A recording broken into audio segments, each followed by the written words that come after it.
Hola, ¿qué tal? ¿Cómo están todas? ¿Cómo están todos? Aquí estamos iniciando nuestra nueva clase en el curso Género y Deseo, la filosofía de Judith Butler, aquí en Cursa Virtual.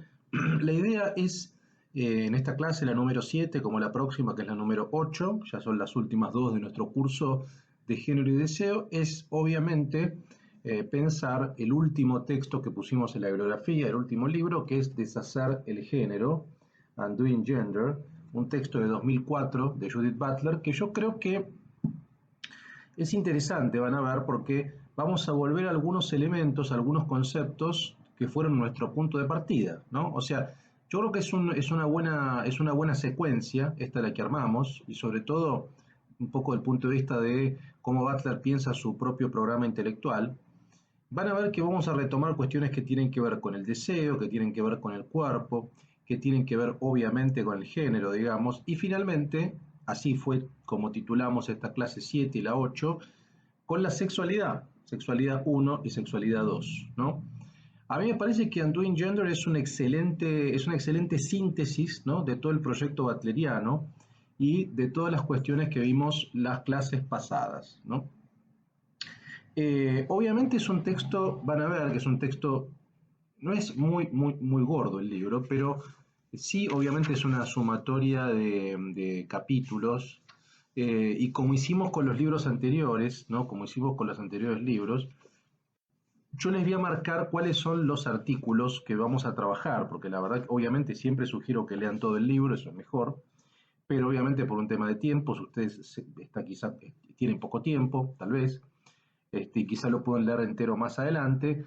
Vamos a trabajar en esta clase y la próxima clase, sobre todo lo que es la introducción, que se llama Actuar concertadamente, el primer artículo que se llama Al lado de uno mismo, en los límites de la autonomía sexual, el segundo que se llama El reglamento de género, eso lo vamos a ver esta clase, esos tres, introducción uno y 2, lo vamos a ver hoy. Y la próxima clase, nuestra octava y última, vamos a ver los capítulos que se titulan El fin de la diferencia sexual, como una pregunta, y la cuestión de la transformación social. Esos dos los vamos a dejar para la clase octava, ¿no? Bueno, vamos a empezar como siempre con mi material de lectura, que obviamente después ustedes van a poder leer, o pueden leer cuando vean este video. Y luego vamos a analizar algunos párrafos que tenemos marcados en el texto. Bien, yo titulé, digo, a mi material de lectura, este, sobre todo en esta clase, la clase séptima, con dos elementos. El primero es una pregunta, que es mi sexualidad, mi entre comillas, y como una pregunta, ¿no? Mi sexualidad. Y la segunda, la noción de reglamento de género, porque me parece que las dos nociones van a ser centrales. Vamos a problematizar esto. ¿Qué es lo que uno dice o qué es lo que se debería entender cuando uno habla de mi sexualidad? ¿Hasta qué punto uno es propietario? ¿Hasta qué punto uno es dueño? ¿Hasta qué punto hay una relación de dominación? ¿Hasta qué punto hay una relación de posesión respecto de la propia, entre comillas, sexualidad? Y esto tiene que ver con algunos elementos que venimos charlando, ¿no?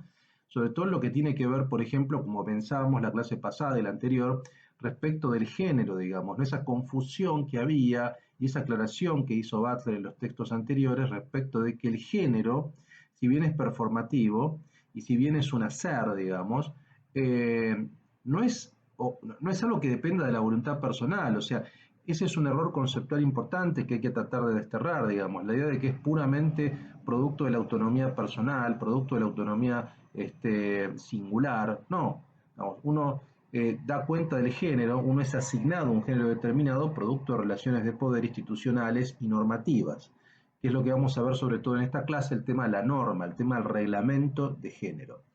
Entonces, vamos a comenzar. Mi sexualidad, ¿qué es lo que uno piensa o qué es lo que se debería pensar o qué es lo que deberíamos pensar nosotros cuando hablamos de mi sexualidad, ¿no?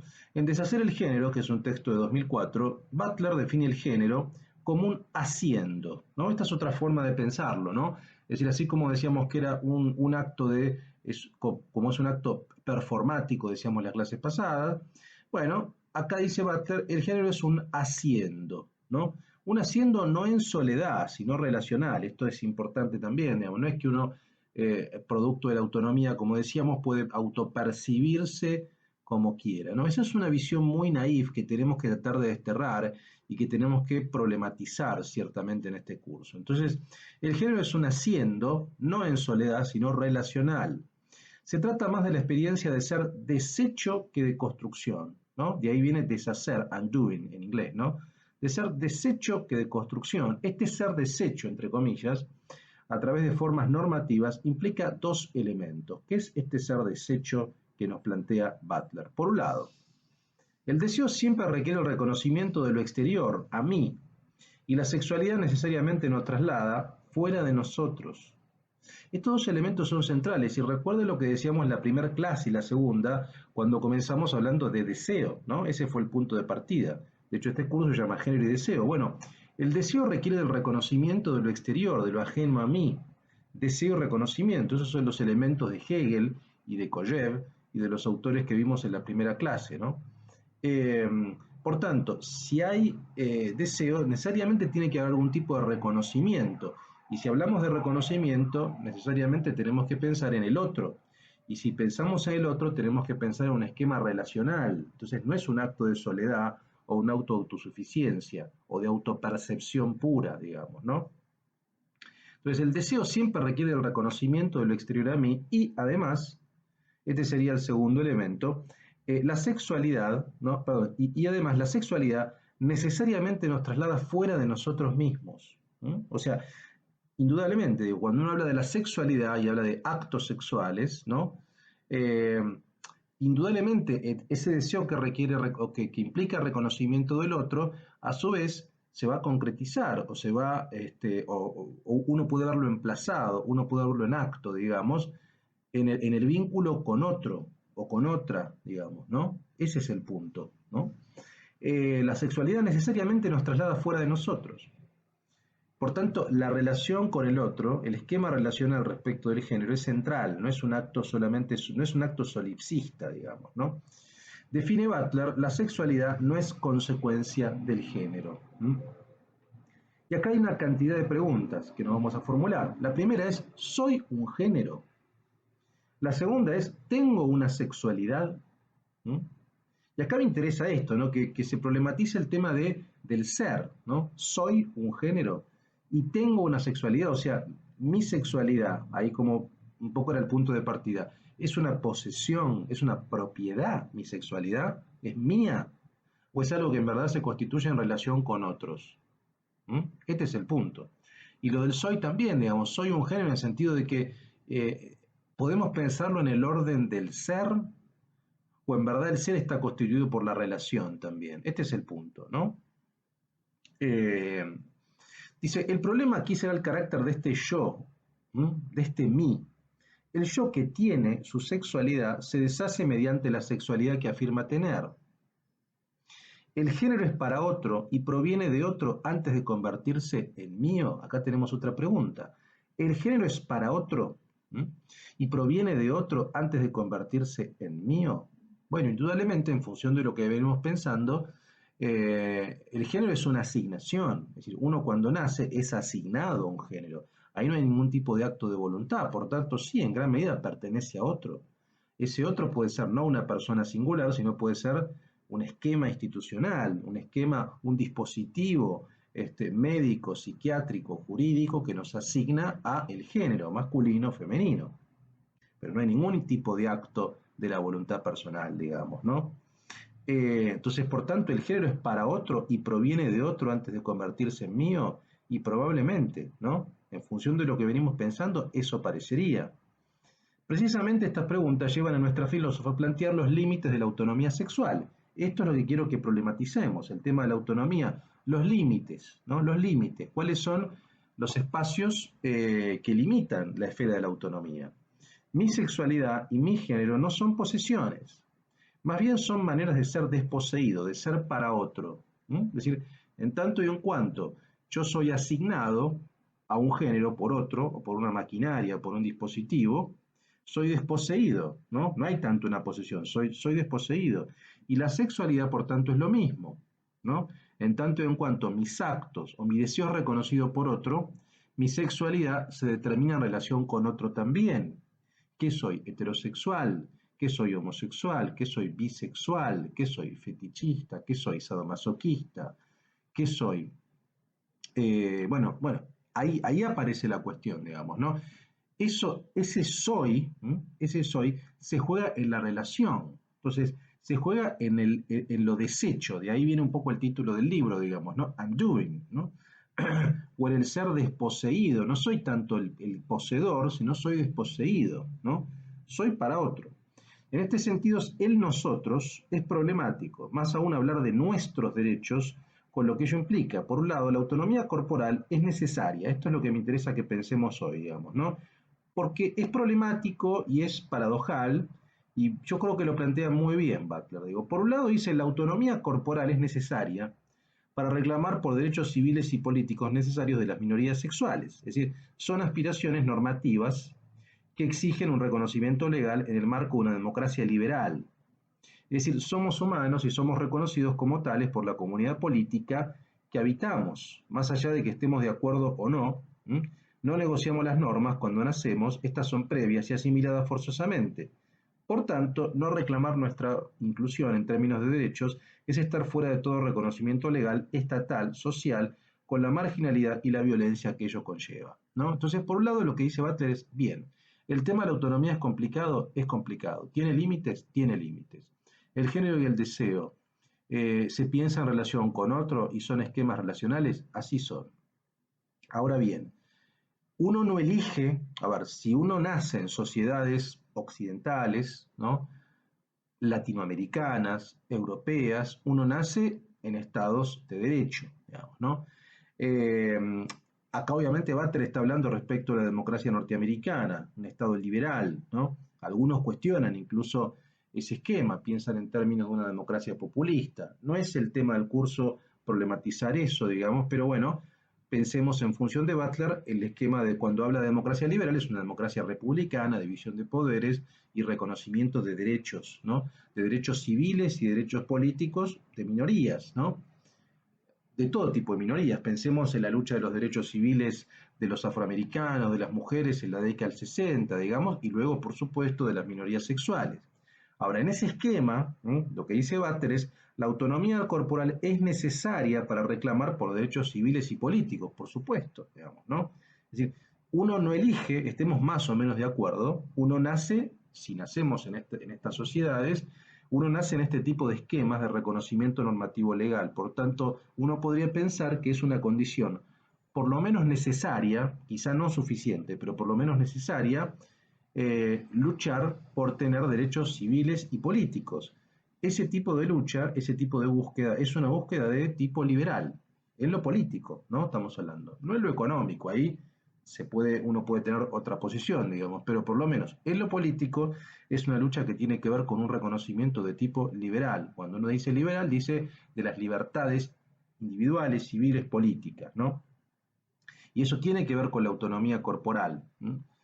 Entonces, por un lado, lo que dice Butler es forzosamente, nos guste o no nos guste, ¿no? Para ser reconocidos, volviendo al tema del reconocimiento, como ciudadanos, como habitantes de una sociedad que tiene este esquema normativo, tenemos que buscar la inclusión en términos de derechos, no solamente el derecho al voto, obviamente que eso ya se ganó, como el derecho a casarse, el tema del matrimonio igualitario, el derecho a la identidad con la ley de identidad de género, el derecho a la adopción homoparental. Bueno, todos esos derechos son derechos civiles y políticos que de alguna manera parten de una noción de autonomía corporal y en un marco de un esquema normativo liberal, nos guste más o menos. Entonces, por un lado, ese nosotros es problemático, pero es una condición necesaria que debemos apelar a ella.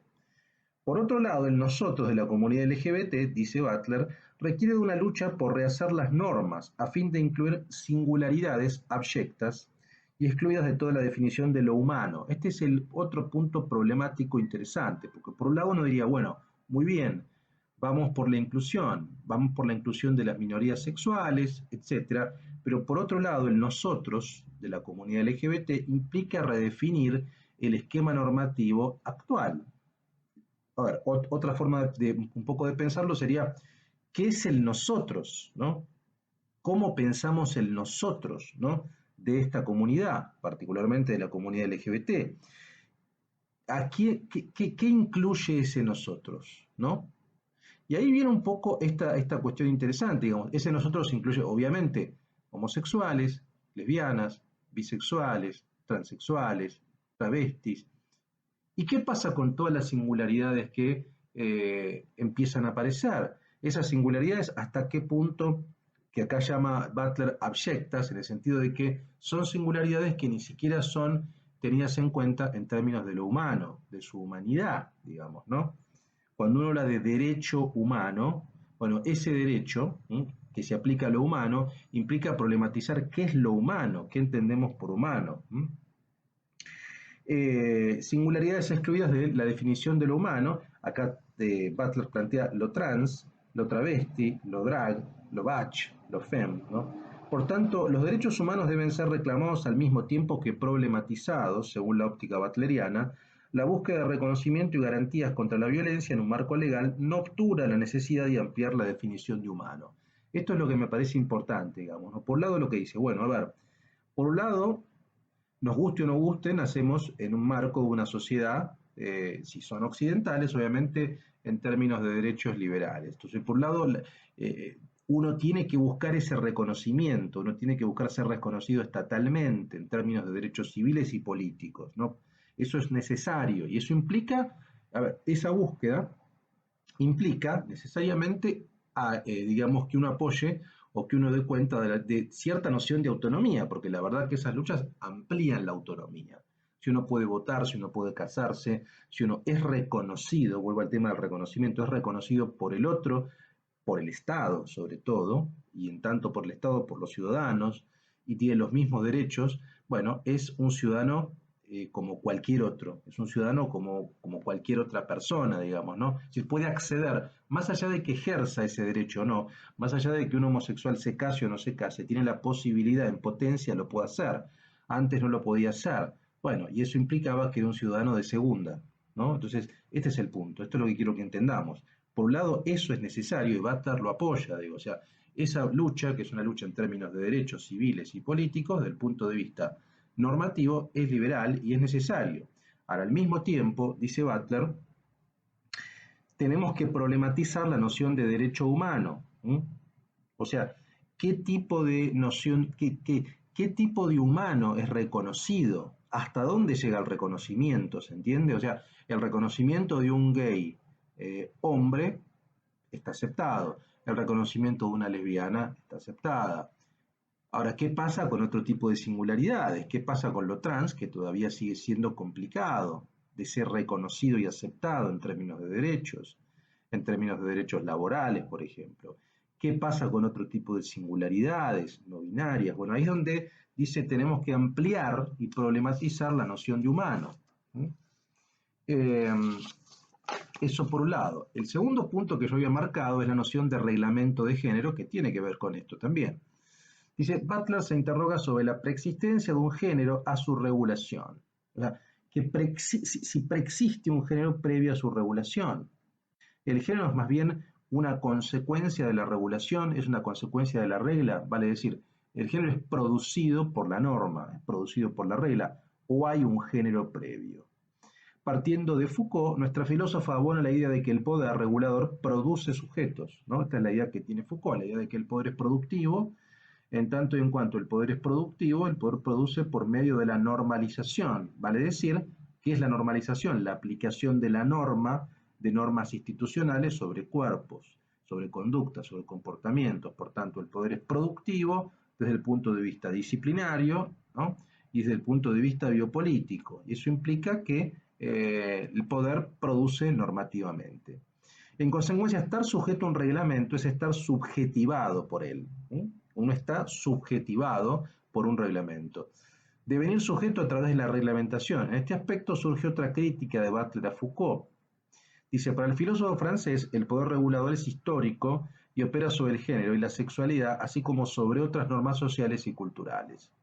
Mientras que en la visión butleriana el género requiere e instituye su propio poder regulador que es distinto del régimen disciplinario, vale decir, el género es una norma incorporada al interior de cualquier actor social y que forma parte de toda otra norma social. No es meramente una norma más subordinada al poder regulador Foucaultiano. Es decir, ¿cuál es la diferencia entre Foucault y Butler en este sentido? Bueno, para Foucault, como decíamos antes, el poder es productivo y por tanto el poder produce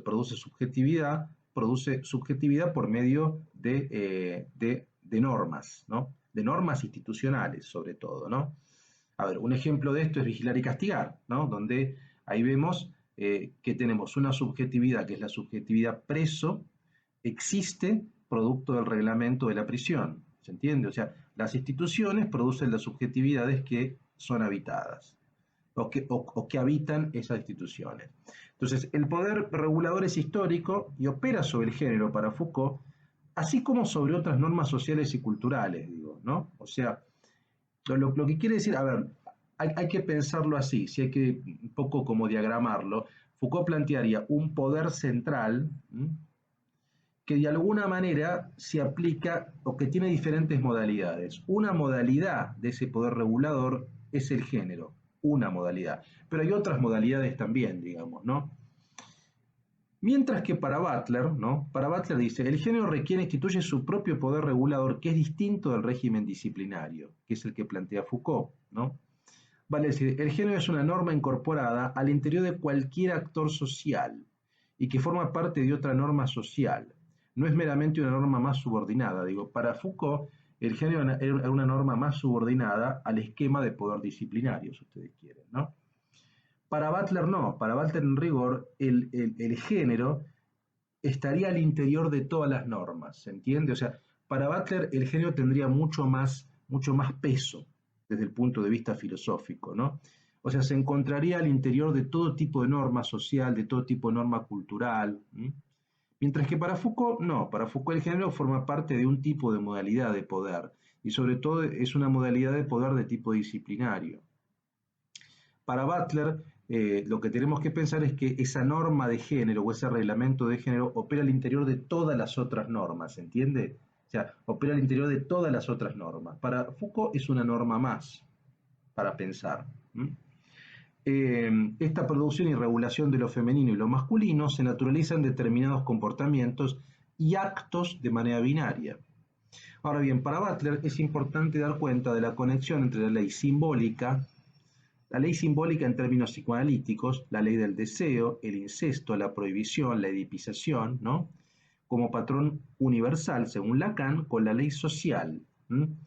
Reglas de parentesco, relaciones culturales, sociales y de género, visible en el trabajo de Lévi-Strauss. Es decir, lo simbólico recae e influye en lo social. Es decir, esta idea de la ley simbólica, esta noción de edipización, esta noción de castración, digamos, este significante de lo fálico, que nos guste o no guste, está vinculado referencialmente al pene. Esto ya lo vimos en el faro lesbiano, digamos, ¿no? O sea, más allá de que obviamente es un significante, digamos, y que no tiene que ver directamente con el órgano, pero de alguna manera la referencia parte de ahí. Entonces lo que dice Butler es que la ley simbólica en términos psicoanalíticos, que está constituida por la ley del deseo, la prohibición del incesto, la edipización, etcétera, es un patrón, que para Lacan es un patrón universal, es una estructura universal de la cultura, digamos, está vinculada con esa ley simbólica que es estructuralmente del inconsciente, está vinculada con la ley social, ¿no? La forma en que se instituyen las sociedades, con la forma en que se constituyen las sociedades según Lévi-Strauss, ¿no? Es decir, cómo se estructuran las familias, las sociedades, etcétera. Es decir, lo simbólico recae en lo social. Por tanto, es necesario hacer una crítica a las características simbólicas supuestamente universales. Entonces, lo que va a plantear Butler es, bueno, a ver, si uno quiere criticar, si uno quiere plantear otros esquemas de organización social, familiar, en términos de parentesco, digamos, ¿no? O sea, pensemos en los vínculos de parentesco. Si uno quiere plantear familias homoparentales, si uno quiere plantear familias monoparentales, si uno quiere plantear diferentes tipos de relaciones sexuales, esquemas de adopción distintos, familias ensambladas, etcétera, etcétera, uno tiene no solamente que cuestionar obviamente la estructuración social, o si ustedes quieren la ley social, sino también la ley simbólica que recae y que fundamenta e instituye la ley social. Entonces, habría que atacar o había que criticar el esquema lacaniano, ese esquema lacaniano, digamos, ¿no? Esas características simbólicas supuestamente universales, eso es lo que va a criticar. Esto está en línea bastante con, y que ya lo mencionamos en una de las clases pasadas, también con la crítica a la epistemología del psicoanálisis, que va a ser Paul B. Preciado, digamos, ¿no? Paul Preciado un poco plantea esto, en el psicoanálisis tienen que criticar su epistemología, esta epistemología basada en estos elementos, la ley del deseo, el incesto, la prohibición, la edipización, que de alguna manera constituyen subjetividades binarias, priorizando lo paternal, porque hablamos de el nombre del padre, priorizando lo paternal, priorizando lo masculino, priorizando lo heterosexual. Bueno, esa epistemología, digamos, que es una epistemología refractaria, es una epistemología que deja un montón de singularidades como abyectas, digamos, tiene que ser reformada. De alguna manera Butler está pensando en este sentido. En esta dirección, digo, haciendo una lectura de las posiciones de Foucault y de François Ebal. François Ebal es un abogado y un filósofo discípulo de Foucault que curó la obra Foucaultiana en el Collège de France, sobre todo sus dichos y escritos, y tiene un gran libro que recomiendo que se llama El Estado Providencia, que hace una lectura, si ustedes quieren, socioliberal, muy interesante de Foucault. Bueno, Butler recupera parte de ese texto y sobre todo otros papers, ¿no? Dos o tres trabajos de Val, respecto a la noción de normalización o de norma, ¿no? Normalización proviene de dos palabras en francés que son normalité y normatif, ¿no? Normalité es una palabra, sobre todo, que aparece hacia 1834 y normatif hacia 1868, ¿no?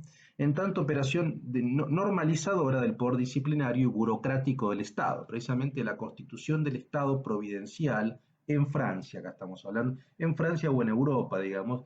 Hay que pensar que aquí en la Argentina ese Estado vino un poco más tarde, digamos, ¿no? Quizás fin del 19, no mediados, sino fin del, incluso comienzos del 20, ¿no? Eh, esa operación normalizadora del poder disciplinario y burocrático del Estado implica necesariamente la institución de normas, ¿no? La norma en este aspecto es un tipo de regla, es una regla, ¿no? Un modo de producir las reglas y un principio de valoración, es decir, una norma, obviamente lo que está dentro de norma es lo normal, ¿m? Y lo que está fuera es lo anormal, lógicamente, digamos, ¿no? La norma se define también por la exclusión, por lo que deja por fuera. Eh, Ahora, tiene un aspecto que tiene que ver con la regla, ¿m?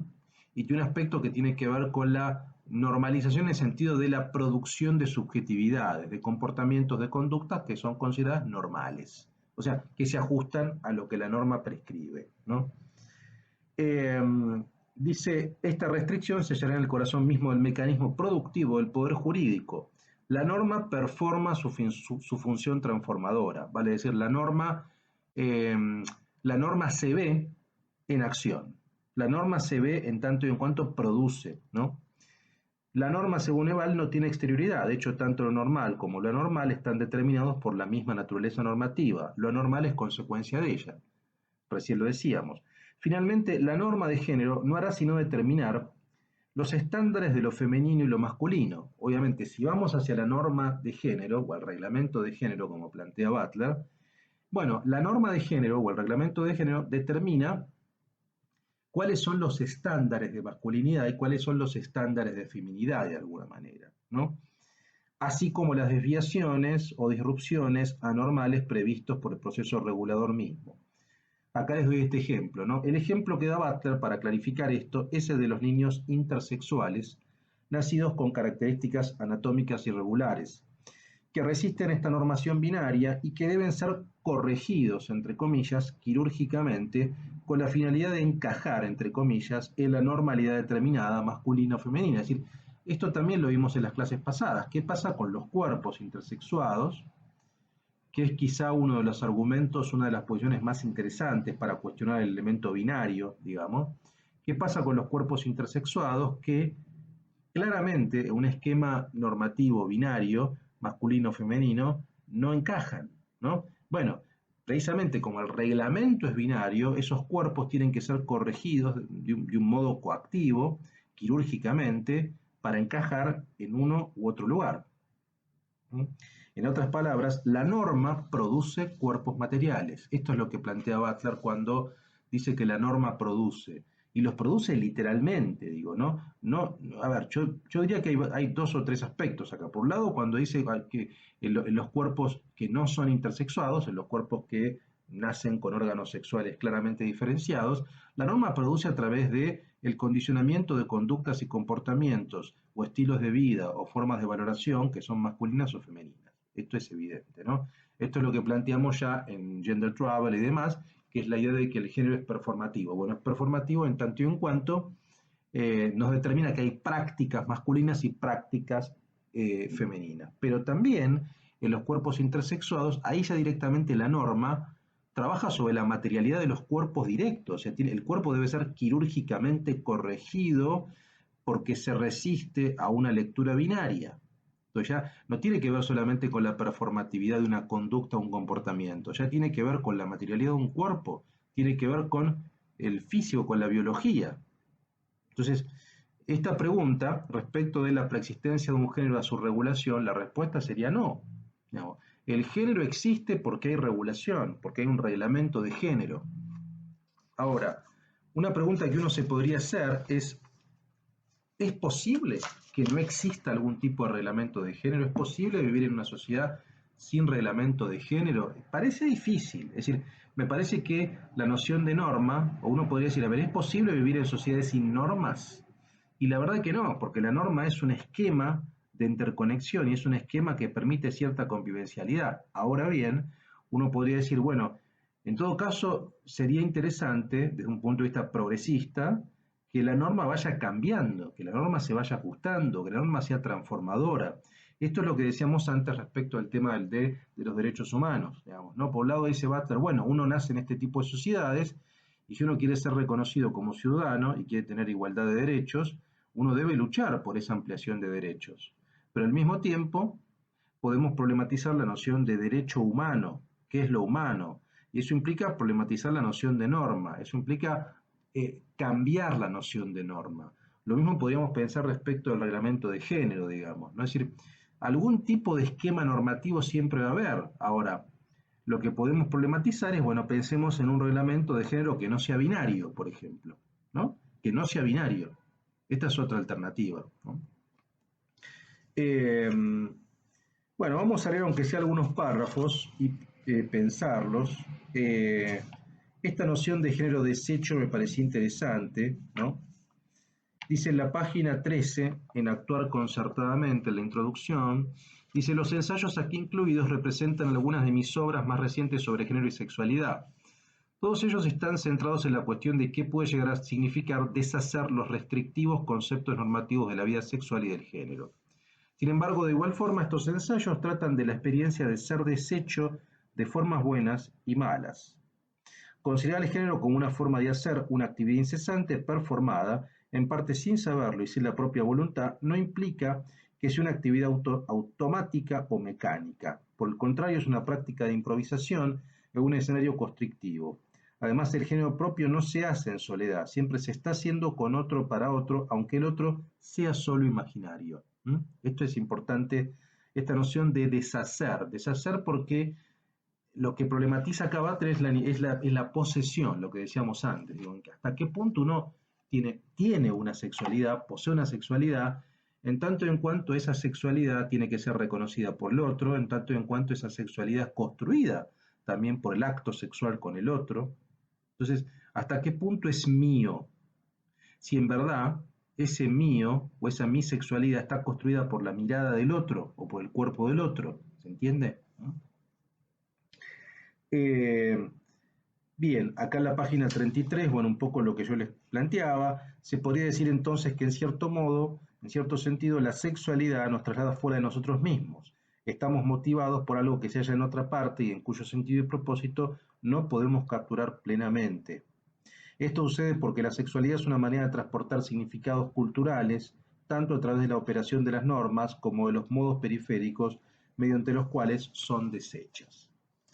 Bien, el capítulo 1, este ensayo del capítulo 1 es los límites de la autonomía sexual, que es un poco lo que estamos problematizando.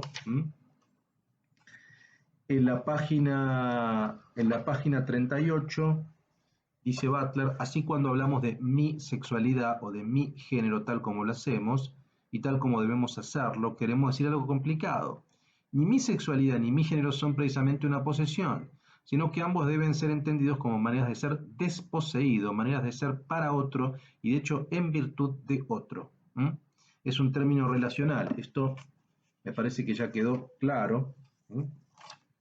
Vean, por ejemplo, lo que plantea acá en la página 40. Dice, esto es cierto tanto para los llamamientos hechos por lesbianas, gays y bisexuales a favor de la libertad sexual, como para las reivindicaciones de transexuales y transgéneros a favor de su autodeterminación, como lo es para las demandas de los intersexuados de ser liberados de las intervenciones médicas, quirúrgicas y psiquiátricas coercitivas, así como también para todas aquellas reivindicaciones que exigen la liberación de ataques racistas, físicos y verbales, y para la demanda feminista de la libertad reproductiva. Acá está hablando obviamente de la autonomía de los cuerpos, ¿no? Es difícil, si no imposible, realizar estas demandas sin recurrir a la autonomía. Acá lo reconoce Butler, digo. Todo este tipo de demandas de la liberación de ataques racistas físicos y verbales, la demanda feminista de libertad reproductiva, la ley de interrupción del embarazo, eh, todo este tipo de esquemas de autodeterminación, dice Butler, es imposible de pensarlos sin recurrir a la noción de autonomía, ¿no? Por supuesto. La autonomía corporal, sin embargo, es una vivaz paradoja. Aún así no estoy sugiriendo que dejemos de reivindicar. Tenemos que hacerlo, debemos hacerlo. Entonces, eso quiero subrayarlo. Este tipo de demanda de búsqueda de derechos civiles y políticos, que es una demanda de tipo liberal en lo político, Butler reconoce que debe hacerse. Ojo, aunque uno problematice, no quiere decir que no deba hacerse o deba buscarse. Son parte de las aspiraciones normativas, dice, de cualquier movimiento que busca maximizar la protección y las libertades de las minorías sexuales y de género, de las mujeres definidas de la manera más amplia, de las minorías raciales o étnicas. ¿Mm? Eh, si lucho a favor de la autonomía, dice más adelante, no debo luchar también por algo más, por un concepto de mí misma como ser que vive invariablemente en comunidad bajo la impronta de otros y que deja también una impronta en ellos de formas que no son siempre claramente delineables, de formas que no son totalmente predecibles, ¿no? Entonces, al mismo tiempo que yo reivindico la autonomía, problematizo la noción de lo humano o de ese nosotros, digo, de ampliar ese nosotros, de ampliar esa definición de lo que uno podría entender por nosotros, digamos, ¿no? Eh, bien, vamos a la página 55, acá quiero seguir un poco sobre el tema de la autonomía. Dice, si somos reconocibles y entonces no es posible mantener nuestro propio ser y no somos seres posibles, se nos ha anulado esta posibilidad. Pensamos en las normas del reconocimiento como algo que quizá se halla ya en el mundo cultural en el cual nacemos, pero estas normas cambian y con los cambios de estas normas llegan cambios sobre lo que se considera y lo que no se considera reconocible como humano. Esto que decíamos antes, digamos, ¿no? Al mismo tiempo que buscamos esas aspiraciones normativas, debemos problematizar lo humano. Para ampliarlo precisamente. Eh, bien, esto lo vamos a pasar porque ya más o menos creo que quedó claro, ¿no? Y vamos a el capítulo 2, reglamento de género, ¿no? La página 68 y 69, ¿no? Dice lo siguiente, dice, después de todo, ¿hay un género que preexista su regulación, esto que decíamos antes? ¿O el caso es más bien que al estar sometido a la regulación, el sujeto del género emerge al ser producido en y a través de esta forma específica de sujeción? ¿Mm? Al tratar de la sujeción y de la regulación, es importante tener en cuenta al menos dos advertencias derivadas del pensamiento de Foucault. El poder regulador no solo actúa sobre un sujeto preexistente, sino que también labra y forma al sujeto. Además, cada forma jurídica de poder tiene su efecto productivo. 2. Estar sujeto a un reglamento es también estar subjetivado por él, es decir, devenir como sujeto precisamente a través de la reglamentación, ¿no? Esto es un poco lo que habíamos planteado anteriormente, ¿no? Eh, Vamos hacia, bueno, acá está lo de la ley simbólica, pero esto me parece que quedó más o menos claro. Espero que haya quedado claro, si no obviamente me dicen, ¿no? Quiero leerles, aunque sea esta parte de la página 81, donde hay una cita de Val, de François Val, ¿no? Dice lo siguiente,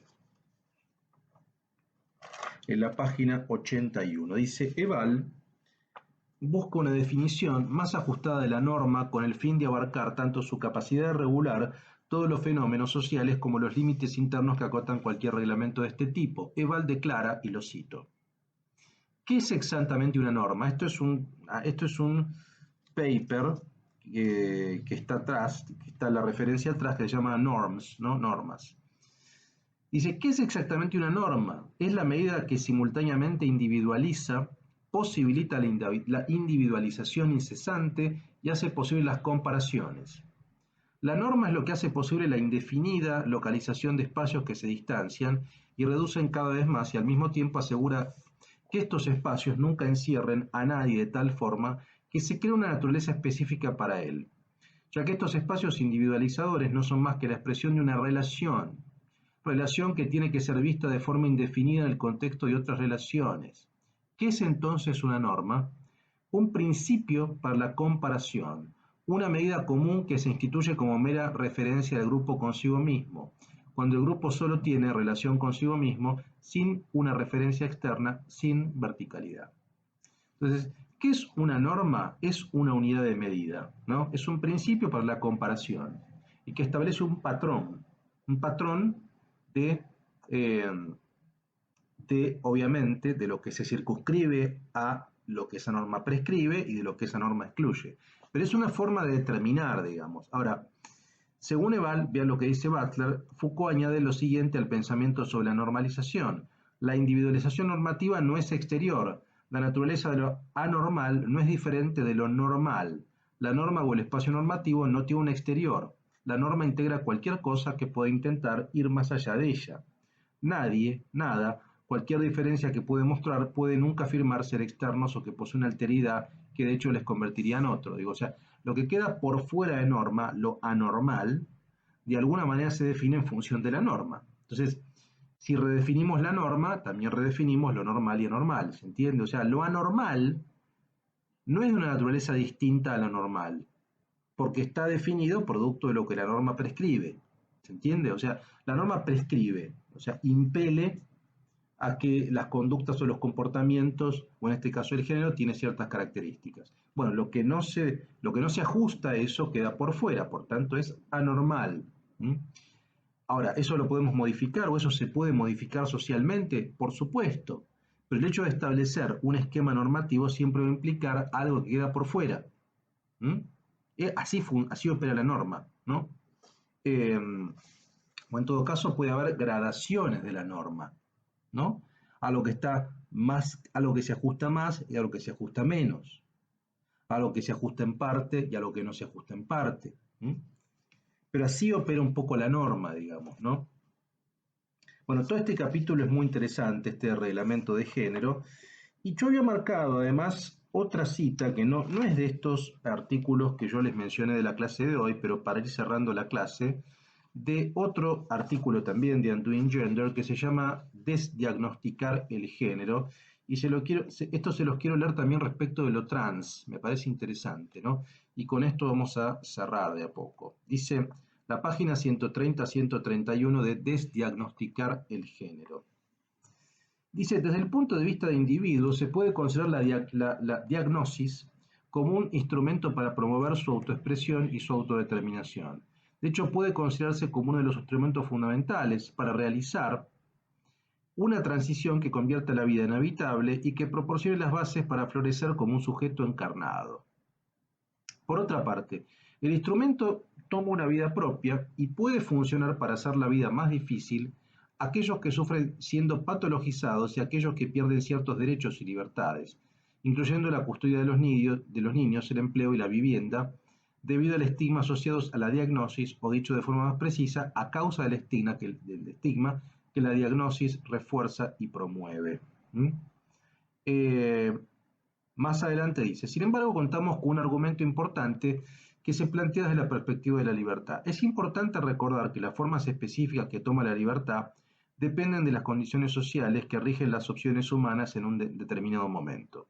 Aquellos que afirman que la transexualidad es y debería ser una cuestión de elección, un ejercicio de libertad, sin duda tienen razón. De hecho, los diversos obstáculos que plantean los psicólogos y psiquiatras profesionales no son una forma paternalista de poder mediante la cual se suprime la libertad básica. Perdón, son una forma paternalista de poder mediante la cual se suprime una libertad básica. Una aproximación libertaria y la transformación sexual subyacen alguna de estas posiciones, ¿no? Entonces, lo que está diciendo es, esto es un poco la tensión que analizamos en toda la clase, que implica los límites de la autonomía, ¿no? O sea, por un lado, la autonomía tiene límites, sí. Por un lado, la autonomía tiene que ser problematizada, sí, pero por otro lado también tiene que ser reclamada cierta autonomía corporal y de decisión personal, porque, bueno, para buscar derechos personales, y eso implica afirmar cuerpos singulares, y por otra parte, también respecto de el ejercicio, por ejemplo, de la transexualidad, digamos, como plantea acá Butler, debería ser una cuestión de libertad de elección y de voluntad, y sí hay una esfera de voluntad, digamos, ¿no? Cuando un cuerpo, cuando una singularidad, cuando un sujeto voluntariamente quiere, por ejemplo, hacerse una operación de reasignación de sexo, quiere cambiarse el documento, todo eso implica actos de voluntad individual. ¿Mm? Entonces, y son actos en términos libertarios incluso, ¿no? Richard Green, presidente de la Harry Benjamin International Gender Dysphoria Association y firme defensor de los derechos de los transexuales, incluye el derecho a ser padres. Respalda este argumento como una cuestión de libertad personal y de intimidad. Cita a John Stuart Mill cuando escribe que él defendió con tesón. John Stuart Mill, si no lo conocen, un gran filósofo político, utilitarista, liberal, progresista del siglo XIX, digamos, ¿no? Que además fue uno de los primeros filósofos feministas, él y su mujer, digamos. Defendió con tesón que los adultos puedan hacer con sus cuerpos lo que deseen, siempre que no causen daño a otros. Por tanto, si el tercer género, el transexual o el futuro individuo amputado de alguna extremidad pueden continuar cumpliendo con sus responsabilidades sociales después de su cirugía, entonces las solicitudes de cirugía no son un asunto de la sociedad. Aunque Green hace esta afirmación, que él llama filosófica, señala que entra en conflicto con la cuestión de quién pagará las operaciones quirúrgicas y de si la sociedad tiene la obligación de pagar un tratamiento que está siendo defendido con una cuestión de libertad personal. Bueno, este es otro debate, es un debate interesante, digamos, ¿no? Pero no es el tema, no es lo que estamos pensando acá en este curso, digamos, ¿no? O sí, pero de manera colateral.